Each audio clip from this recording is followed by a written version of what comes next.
الحمدللہ رب العالمین اللہم صلی علی محمد وعلی محمد لا حول ولا قوۃ الا باللہ العلی العظیم۔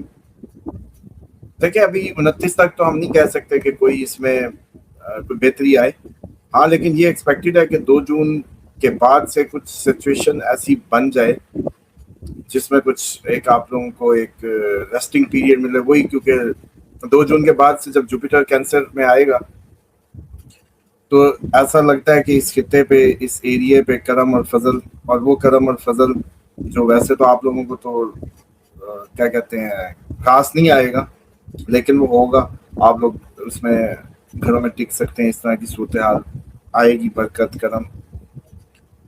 جبکہ ایران کے اس معاملے میں جس طریقے سے پاکستان کی کوششیں ہیں، وہ جو بھی اپنی وہ کر رہے ہیں، اپنی ایفرٹس پٹ کر رہے ہیں، اس میں میرا نہیں خیال کہ یہ صرف سوائے اس کے کہ یہ ایکسرسائز صرف امریکن اسٹیبلشمنٹ اور ان کی انتظامیہ کو وہ کہہ دیتے ہیں وہ چلے جاتے ہیں، اس طرح کی سچویشن، کیونکہ پاسداران اور ان کے جو مائنڈ سیٹ ہے اس کے مطابق ان کے پاس کچھ نہیں ہے ایسا دینے کو۔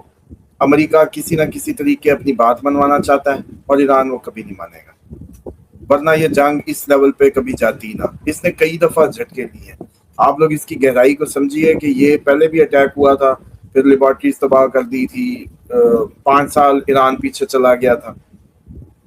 اگر کوئی فلیکسیبلٹی ہوتی تو پھر ان کی لیڈرشپ کو اپنی جان دینے کی ضرورت نہیں تھی، سمپل۔ نیشنل سیکیورٹی ایڈوائزر آپ کو یاد ہے خود فرنٹ لائن پہ گئے، سب لوگ گئے، تو وہ سب کے سب اس لیے نہیں گئے کہ کمپرومائز ہو جائے، اور وہ سب کے سب اس لیے بھی نہیں گئے کہ آپ یوں سمجھیے کہ یہ کوئی بھی آئے گا اور یہ میڈییٹ ہو جائے گا۔ ایران کا ایجنڈا بالکل کلیئر ہے کہ ان کو امریکن انسٹرکشنز نہیں چاہیے ان اینی وے۔ جو ان کے انٹرنیشنل کارپوریٹ رولز ریگولیشنز جو کسی بھی ملک کو اس کے پانیوں میں ایکسیس دیتے ہیں، ایران وہ یوٹیلائز کرے گا۔ اسی طرح سے ایران اپنے ملک میں جو بنانا چاہے، جو کرنا چاہے وہ بھی کرے گا۔ اس کے بعد اگر اس کا کوئی نیبر دشمن کی زمین کو استعمال کرے گا، دشمن اس کی زمین استعمال کرے گا، تو ڈیفینیٹلی ایران اس پہ اٹیک بھی کرے گا، یہ بھی ایک جائز بات ہے۔ اسی طریقے سے فلسطین پہ اگر ظلم اور حماس کی بیکنگ اور یمن کے انصار اللہ کی، وہ بھی ترک نہیں ہو سکتی، کیونکہ اس کے پیچھے بھی ایک ریلیجیس جیسے کہتے ہیں باؤنڈ ہے، ریلیجیس ایک ناٹ ہے، وہ بھی نہیں کھل سکتی۔ تو آپ مجھے بتائیں ان سارے پوائنٹس میں کون سا میں نے ایسا پوائنٹ بتایا جس پہ آپ کو لگتا ہے کہ ایران پیچھے ہو جائے گا، یا ایران غلط ہے تو پیچھے ہو جائے نا؟ آپ یوں سمجھیے کہ آپ چل یار میں دوست ہوں نا تیرا، کوئی نہیں، میں جیسا بھی کہہ رہا ہوں تو کر لے، ایسا ہو ہی نہیں سکتا۔ وہ جس انوائرمنٹ میں یا جس ماحول میں اپنے بچوں کی لاشیں اٹھائے کھڑے ہیں، اپنے لیڈرز کی لاشیں اٹھائے کھڑے ہیں، وہ کمپرومائز کے لیے نہیں اٹھائے کھڑے۔ آپ آ جائیں کہ جو اس وقت میڈیا پہ دنیا میں ٹرمپ ماحول بناتا ہے وہ بھی اپنی سٹاک مارکیٹس کے لیے ہوتا ہے، اور پاکستان کا بھی یہ جو کبھی عاصم صاحب چلے گئے، کبھی محسن نقوی صاحب، ان کا جانا بھی ایک فارمیلٹی کو پورا کرنے کے لیے ہے کہ جی آپ نے جو کہا تھا ہم نے جا کے کہہ دیا، کہ لگے کہ کچھ چل رہا ہے، بادشاہ چل رہی ہے۔ اور کوشش یہ ہے کہ ٹرمپ صرف یہ اب چاہے گا کہ سیز فائر ایکسٹینشن پہ بات ہو جائے، اور جو بھی حملہ کیا جائے ایران پہ یا ایران ان پہ کرے تو اس پہ لکھا جائے 1-2 باتیں چاہیے اس کو۔ ایک تو لکھا جائے سیز فائر کی خلاف ورزی، جنگ نہیں، سیز فائر کی خلاف ورزی، بس یہ ٹائٹل بنے۔ اور دوسرا وہ چاہتا ہے کہ یو اے ای ایران جنگ کہلائی جائے گی، اس جنگ کا ٹائٹل ہو یو اے ای اور ایران آپس میں، امریکہ کا نام تھوڑا سا کم ہو جائے کسی طریقے، اور جو سامنے والے ہیں ان کو کسی طریقے اس میں لا کے ان کے نام پہ کھیلا جائے۔ کیوں؟ کیونکہ انٹرنیشنل مارکیٹ میں ٹرمپ کی ایک دھمکی اس کو ہلا دیتی ہے، آئل پرائسز فلکچویٹ ہونے لگتی ہیں۔ دیکھیں خدا کے مقابلے میں نظام قائم ہوا ہے، تو پھر خدائی نظام کے مقابلے میں جو دنیاوی ایک نظام ہے اس میں یہ میکنزم تو ہونا ہی تھا۔ گرپ چیک کریں، وہ بیان دیتا ہے اور سارے کا سارا جیسے کہتے ہیں ایک دم مارکیٹ گر جاتی ہے، وہ بیان دیتا ہے، مارکیٹ اوپر اٹھنے لگتی ہے۔ کیسا دنیا بنی ہوئی ہے ایک شخص کی زبان میں، یہاں سے سمجھے۔ اسی طریقے سے میں عموماً یہ دیکھ رہا ہوتا ہوں کہ جیسے کیمرے کی آنکھ نے آپ لوگوں کو کیپچر کیا ہوا ہے، اللہ دیکھ رہا ہے، ڈزنٹ میٹر، کیمرے اگر دیکھ رہا ہے تو فوراً سیٹ بیلٹ، فوراً قانون کی پابندیاں، فوراً ایوری تھنگ، کیمرہ دیکھ رہا ہے، ایک آنکھ دیکھ رہی ہے آپ کو۔ اور وہ آنکھ آپ کو ہر جگہ آپ دیکھ رہی ہے, یہاں سی سی ٹی وی ہے, یہاں سی سی ٹی وی. اللہ کے دیکھنے کے مقابلے میں کہ آپ کو کسی اللہ کے نظام کے نیچے کسی اور نظام میں ہاسٹائل کر کے زندگی گزروائی جائے. بس مشن یہی ہے شیطان کا, اور اس سے کچھ نہیں نکلنا. 29 تک یہ انسرٹینٹی برقرار رہے گی. 29 مئی تک ایز یوزول جیسے چل رہا ہے. اچانک حملے کے چانسز رہیں گے, شدید حملے کے چانسز رہیں گے. اور 2 جون کے بعد مجھے بس یہی فکر رہتی ہے کہ امریکہ پاکستان کو ڈچ نہ کر دے, یوز نہ کر لے, کہ ادھر سے ہم سے بھیجے اور ادھر سے کوئی بہت بڑا اٹیک کروا دے, اور ہماری سبکی بھی ہو جائے, اور ہمارے ریلیشن شپ بہت زیادہ خراب ہو جائے. پھر ہمارے ایسے خراب ہوں گے کہ اس کو کون ٹھیک کرنے آئے گا. پاکستان ایران اگر خراب ہوئے نا کبھی, یہ ذہن میں رکھیے گا, تو دنیا میں کوئی ملک نہیں ہے جو اس کو ٹھیک کر سکے. مطلب کوئی, آپ سوچئے گا اس پہ, کبھی غور کریے گا کہ اگر پاکستان ایران خراب ہو گئے تو کون ہم دونوں کے درمیان میں میڈیٹ کرے گا. کوئی ایسا بندہ نہیں, کوئی ایسا ملک نہیں. اسی طریقے سے جو مجھے یہ ڈر رہتا ہی ہے کہ پاکستان کو کہیں یوز کر کے کوئی ایسا بہت بڑا ایرانیوں پہ حملہ نہ کر دیا جائے جس کے لیے تا حیات پاکستان اور ایران کی دشمنی کی بنیادیں نہ قائم کر دیں. ان کا مشن ہے خود نہیں لڑنا. نیتن یاہو کا مشن یہ ہے کہ جی سی سی کو ٹکروا دینا یا پاکستان ایران کا خاتمہ, لیکن ایک دوسرے کے ہاتھوں کسی طریقے ہو جائے تو کتنا اچھا ہے. بس یہ مشن ہے. تو اس لیے میں سمجھ رہا ہوں کہ یہ میڈیشن جو ہے بہت زیادہ کارگر نہیں ہونے والی.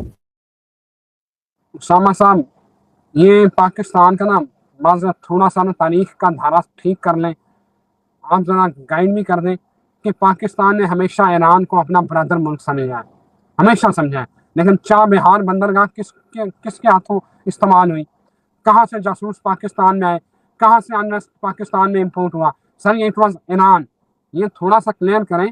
یہ پاکستان کا بڑا پن ہے کہ پاکستان نے کبھی کچھ نہیں کیا. It was not Iran, it was the Israeli agents, Israeli خفیہ agents, those are working in Iran. اس بات کو سمجھ لیں کہ کتنے پکڑے گئے جاسوس, 900 تو اگلے دن کو ہی پکڑے گئے, اس سے پیچھے پکڑے گئے. ایران تو بھرا ہی اسرائیلیوں سے گیا, اس کی اپنی لیڈرشپ گئی. اسماعیل ہانیہ کا جو اٹیک تھا, جو ان کا پکڑا جانا تھا, اور سارا مطلب کہیں بھی. اب غور سے دیکھیں تو صحیح, جتنا بھی ایران میں یہ سب ہوا, ایران خود بھی اس کا شکار ہوا. اگر ایران نہ ہوتا, ہزاروں ابھی جو احتجاج میں اسرائیلی ایجنٹ پکڑے گئے, عورت, خواتین, وہ جو صحافی مسلمان بنے ہوئے, کنورٹ ہوئے, تو وہ بھی میں سمجھتا ہوں کہ یہ اسی لیے تھا کہ پاکستان ایران کے تعلقات خراب کیے جائیں. وہاں بیٹھ کے اس طرح کی ساری پلاننگز کروائی گئی, اور گھوم پھر کے انڈیا کا جو بھی فیس تھا وہ آج کھل کے سامنے آ گیا, ایران کے بھی, اور انڈیا کے ہی ذریعے ان کو بھی پلانٹ کیا گیا. تو ایران خود اس کا افیکٹی جب ہو گیا, تو اب ہم ایران کو نہیں کہہ سکتے کہ you were the part of it, کیونکہ اس نے ایران کو بھی ہٹ کیا, ایران کی لیڈرشپ کو, ایران کے لوگوں کو, سب کو ہٹ کیا. یہ ایسے ہی ہے جیسے کوئی گولی آپ کو بھی لگ جائے, مجھے بھی لگ جائے. تو سر بندرگاہ جو چابہار کی ہے, وہاں انڈیا کی کروڑوں اربوں کی انویسٹمنٹ ہے. وہ کیا اسرائیل نے آ کے انڈیا کو دلوائی تھی؟ وہ اسی حکومت نے دی تھی نا, یہی تھے سارے. ایران کے اوپر جب سینکشنز میں پوری دنیا میں اگر کوئی ملک آگے ہی نہیں آ رہا کہ اس سے چیزیں لے, اس کی ٹریڈ کو آگے بڑھائے, اس کے معاملات کو آگے بڑھائے, تو اگر انڈیا نے آگے جا کے اس کو یہ آفر کی تو ایران ہیز نو آپشن.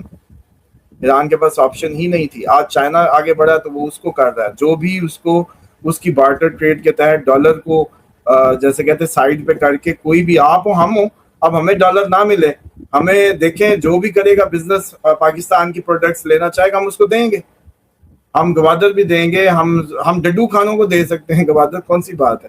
تو اس میں کوئی ایسی بات نہیں ہے. اگر کل کو اٹھ کے کسی نے ہمیں کہہ دیا کہ آپ نے تو ان لوگوں کو گوادر دے دی جو جدھر اسلام کا نام لینا, ان کے ملک میں داڑھی رکھنا اسلام ہی بہت بڑا مسئلہ ہے, تو پھر مجھے بتائیں کہ ہم کل کو کیا جسٹیفائی کریں گے اسلام کے نام پہ بنا ہوا ملک. تو اس لیے یہ تھوڑی سی ڈیپ باتیں. سامنے کی بات یہی ہے کہ ان کے پاس انڈیا کوئی سارا حرام نہیں ہے, مطلب انڈیا کی مودی حرام ہے, مودی کی سوچیں حرام ہے, اجیت دوول جو اتنے عرصے سے چمٹا ہوا ہے وہ حرام ہے. مطلب یوں سمجھیں کہ یہ شخصیات حرام ہوتی ہیں یا حلال ہوتی ہیں, مطلب ان کی سوچیں, ان کی نیگیٹو تھاٹس, وہ کشمیر کو جو سوچتے ہیں, پاکستان کو ٹکڑے کرنے کے جو پلانز ہیں یا جو بھی ان کی ایمبیشنز ہیں, لیکن کیا پورا انڈیا, کیا پوری انڈین عوام؟ تو نہیں, وہ ہم تو ایک ہی ہیں. انڈین عوام ہو, ساتھ پڑے پنجاب کا سکھ بیٹھا ہے, ہم ایک ہیں. مسلمان اتنا بیٹھا ہے, ہندو اتنا ہے, ادھر ادھر کون سا فرق ہے؟ ہمارے اور عوامی کوئی, میں سمجھتا ہوں کہ اس میں وہ نہیں ہے. انڈیا کی گورنمنٹ کی پالیسیز اور ان کی بات ہے کہ آج مودی کا جو روپ ہے, جو مودی کی جس طرح سے پاکستان پہ بری نظر ہے, اسرائیل کا جیسے یہ بچہ بن گیا, یہ انڈیا کے لیے ڈیمیجنگ ہے. ماضی کا انڈیا ہو سکتا ہے اس وقت کی حکومتیں جو اپنے حساب سے ہمت کر کے امریکہ کی آنکھوں میں آنکھیں ڈال کے لیا ہوگا نا چاہ بہار کا سٹیپ, لیکن بعد میں ان کو جس طریقے کا فیس کرنا پڑا ہوگا پھر وہ سٹیپ بیک ہو گئے ہوں گے. تو یہ تو انٹرنیشنل پالیٹکس ہے, یہ چلتی رہتی ہے. لیکن فی الحال کی بات یہ ہے کہ آپ لوگ اس پہ مطمئن نہ ہوں, یہ صرف ٹائم بائی کر رہا ہے اور اپنا کسی طریقے سے کچھ فیس سیونگ چاہتا ہے.